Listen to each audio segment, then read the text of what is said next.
Imagine a universe not as we know it, but one where our humble Earth sat, undeniably, at its very heart. For millennia, this was not just a belief, but the bedrock of human understanding, deeply ingrained in the teachings of the Church. Yet, in the year 1543, a quiet scholar in Poland dared to question it all. Nicolaus Copernicus, through meticulous observation, found his findings clashing with this ancient, sacred view. He proposed a radical, almost heretical idea. What if the sun, not Earth, was the fixed center? What if our planet was merely one of many celestial bodies, faithfully orbiting that fiery star? This wasn't just a new theory, it was a seismic shift, a revolution that would forever shatter the cosmos as humanity had conceived it, forever changing the course of astronomy. Imagine a sound so low it vibrates deep within your bones. A persistent, mysterious hum that began to plague a small New Mexico town in the early 1990s. The Taos Hum, they called it. But here's the strangest part. Only some residents could hear it, and for those who could, it brought with it a relentless barrage of headaches and nausea. Was it merely a local quirk, an auditory anomaly unique to Taos? Or was something far more sinister at play, a whispered hint of a global conspiracy? Scientists descended, eager to unravel the enigma, meticulously searching for the source. Yet, despite their efforts, the hum remained elusive, its origins stubbornly shrouded in mystery. The Taos Hum, a sonic puzzle that continues to resonate, a potent reminder of the unexplained phenomena that can emerge from the most ordinary of places. Imagine a world convinced the very fabric of the universe was filled with an invisible substance, a cosmic sea called the ether. Scientists believed light, like waves on water, needed this medium to travel. In the summer of 1887, in a laboratory in Cleveland, two meticulous minds, Albert Michelson and Edward Morley, set out to prove it. They designed an experiment of unprecedented precision, hoping to detect the subtle drag of Earth moving through this hypothetical ether. They expected to measure a distinct shift, a whisper of its presence. But what they found was nothing. Absolutely zero. The experiment, designed to reveal the ether wind, detected no wind at all. It was an astonishing, baffling result, a void where they expected to find evidence. This unexpected no result, this profound silence, would ultimately shatter the ether theory and, in its wake, pave the way for a revolution in our understanding of space, time, and the universe itself, the dawning of relativity. The Earth's fury can manifest in terrifying ways, and in 1792, the volcano Mount Unzen on Japan's Shimabara Peninsula unleashed one of its most devastating acts. As the volcano erupted, a colossal landslide, triggered by molten rock and ash, plunged into the Ariake Sea. But this was no ordinary slide. It was a mountain collapsing, a geological cataclysm that displaced an unimaginable volume of water. Within moments, a monstrous tsunami, born from this landslip, surged outwards.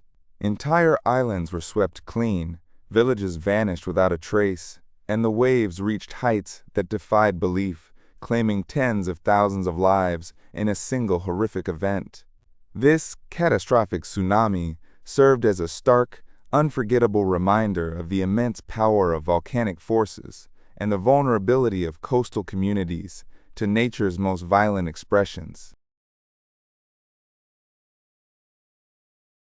In 1881, a fire ignited in the vast expanse of Anglo-Egyptian Sudan, a spark that would engulf an empire. From the desert sands emerged a charismatic figure, Muhammad Ahmed, who proclaimed himself the Mahdi, a divinely guided leader destined to purify Islam and usher in a new era.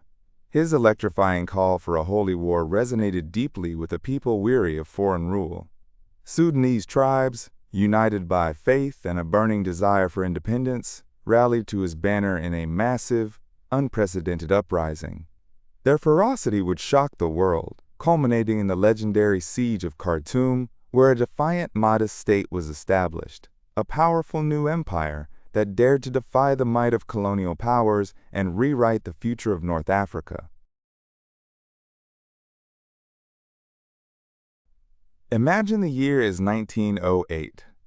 Dust motes dance in the Cretan sun, illuminating the crumbling grandeur of an ancient Minoan palace. Archaeologists, their trowels biting into millennia of earth, are digging deep into the forgotten past. Then, a discovery that stopped them in their tracks, a remarkable clay disc. But this was no ordinary find. It was covered in rows of curious, spiraling symbols, stamped with astonishing precision. Unlike any writing they'd ever encountered, these were intricate hieroglyphs, pictograms, utterly unique. What secrets does it hold? Who created this cryptic message? And for what purpose? To this very day, the Phaistos Disc remains undeciphered, an enigmatic ancient secret, a silent testament to a lost civilization and the enduring mysteries of human history. October 1955.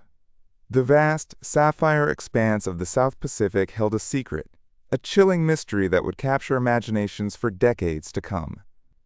The MV Joyita, a sturdy inter-island vessel, set sail with 25 souls aboard, its journey across the glittering waters meant to be routine.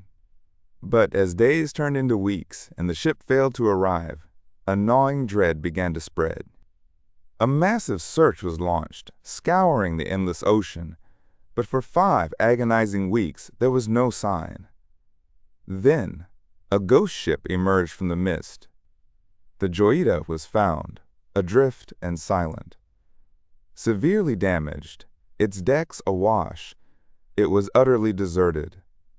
Not a single soul, not a single lifeboat remained. Its valuable cargo had vanished. The MV Joyita became a maritime enigma, a haunting tale of disappearance and unanswered questions that continues to echo across the waves. The Mediterranean, a cradle of empires, was about to become a battleground unlike any seen before. In October of 1571, off the coast of Greece in the Gulf of Patras, history teetered on the brink. The formidable Ottoman fleet, a crescent of sails stretching as far as the eye could see, met the determined Christian alliance of the Holy League. Hundreds of galleys, their oars churning the turquoise waters, surged towards each other. Then came the thunder.